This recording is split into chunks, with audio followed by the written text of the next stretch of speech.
Have you heard? French fries cooked in beef tallow are making a comeback. And this is supposed to be better for you than fries cooked in vegetable oil. But does swapping one frying fat for another really change all that much when it comes to your health? The reality, as usual, is a little bit more complicated.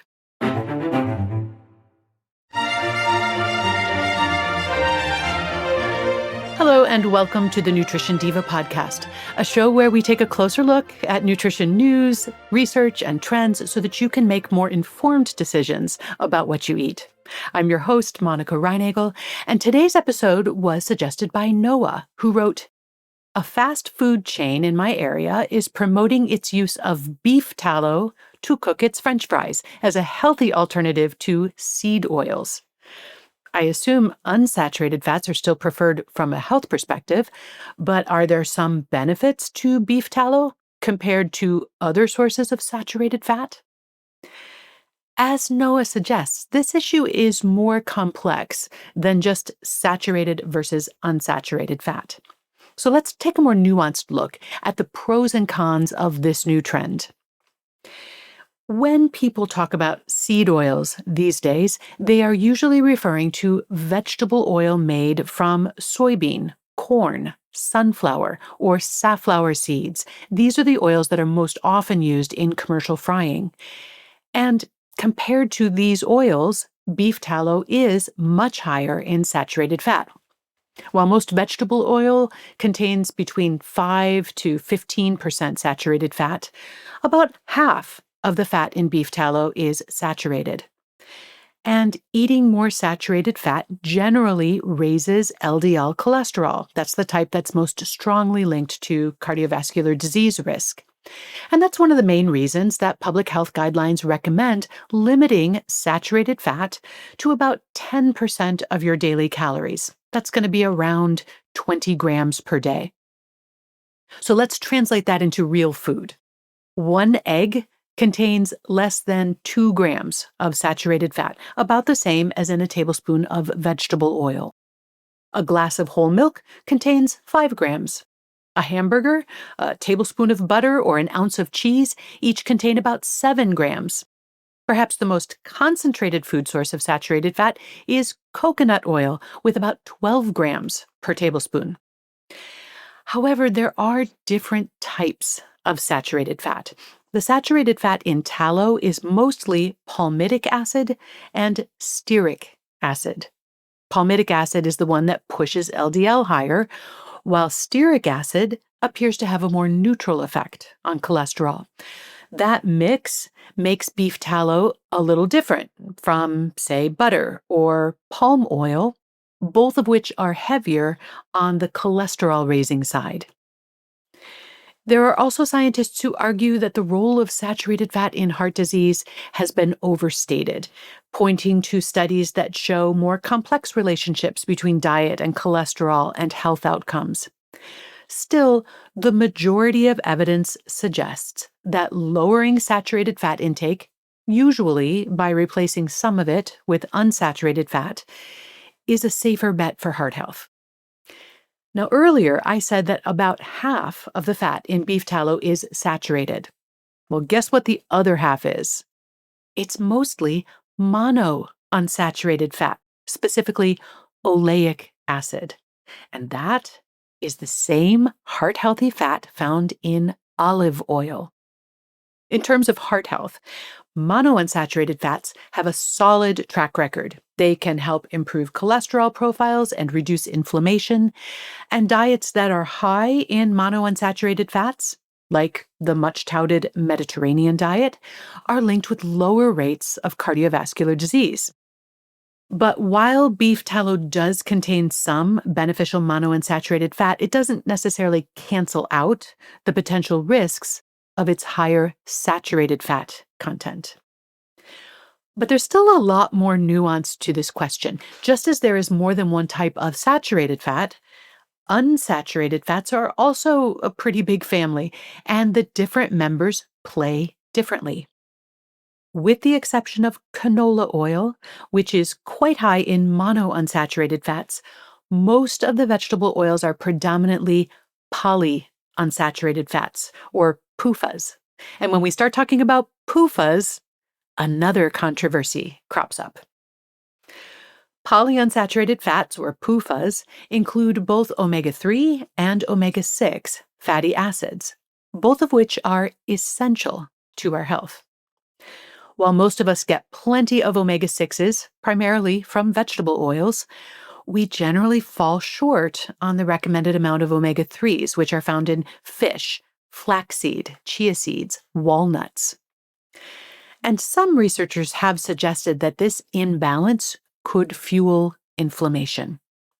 Observational studies do show that people with higher omega-6 to omega-3 ratios in their diets often have higher markers of inflammation. On the other hand, large clinical trials haven't found that diets that are higher on omega-6 fats increase inflammation or raise cardiovascular risk. In fact, when those omega-6 fats are replacing saturated fat, it pretty reliably lowers LDL cholesterol.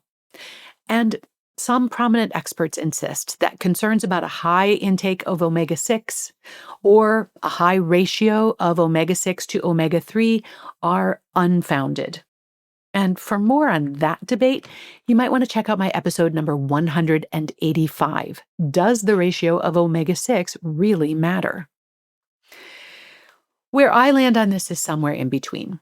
I don't think that omega-6 fats are inherently inflammatory or unhealthy, but most of the omega-6 in our diets comes from processed and packaged foods that are not necessarily very nutritious. Things like chips and snack foods and baked goods. If we reduce our consumption of these foods, it could improve the omega ratio of the diet, but I suspect that the true benefit would lie more in improving the overall nutritional quality of the diet. Meanwhile, most of us could also benefit from increasing our intake of fish and other omega-3 rich foods. And here's another irony for you. Canola oil, one of the most maligned of the so-called seed oils, is actually not only rich in heart-healthy monounsaturated fats, but it's also unusually high in omega-3 fatty acids. And this is another example of how the campaign against seed oils misses a lot of important nuance and context. And for a closer look at some of the other charges that have been leveled at seed oils, please see episode number 763. So far, we've been talking about the types of fats that these various oils contain and how they work in the body. But when we start talking about cooking with those oils, it raises yet more issues.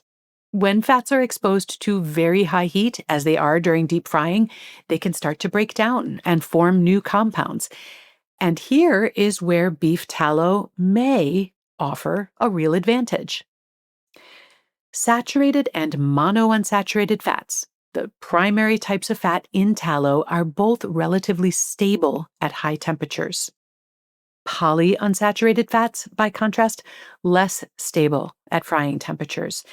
That makes them more prone to breaking down and forming compounds that, in large amounts, could be harmful. And that concern is compounded when the oil is used repeatedly, as it usually is in restaurant settings. So, where does all of this leave us in regard to Noah's original question? Beef tallow does have some advantages. It is more stable at high heat than most vegetable oil.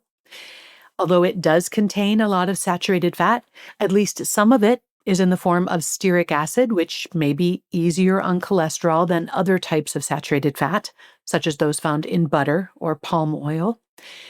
And it also contains a fair amount of monounsaturated fat, which is generally a good thing.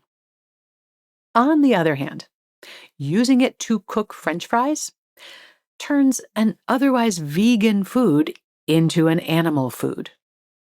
And if the main concern were heat stability, there are plant-based oils that are a lot lower in PUFAs, like high oleic safflower, or canola oil. And again, the irony is that many of the same voices that are now promoting beef tallow as the healthier option have also vilified safflower and canola simply because they come from seeds. But you know what? None of this turns French fries into a health food. And that's what this whole thing ultimately boils down to. How often are you eating French fries? And the foods and beverages that tend to go with them. If it's several times a week, frying them in beef tallow is not going to transform that into a healthy or sustainable diet pattern. And if it's only a couple of times a month, then it probably doesn't really matter that much what they are fried in. I want to thank Noah for his timely and thoughtful question. And if you have a question, you can do what Noah did, which was to email me at nutrition@quickanddirtytips.com. And if you are an educator or a health professional, these are the types of topics that I regularly present on in educational settings and at professional meetings throughout the country. For more information, please check out wellnessworkshere.com. Nutrition Diva is a Quick and Dirty Tips podcast. Holly Hutchings is our director of podcasts. Steve Riekeberg is our audio engineer. Morgan Christensen heads up podcast operations and advertising. Rebecca Sebastian is our manager of marketing and publicity. And Nat Hoops is our marketing and operations assistant. Thanks to all of them. And thanks to you for listening.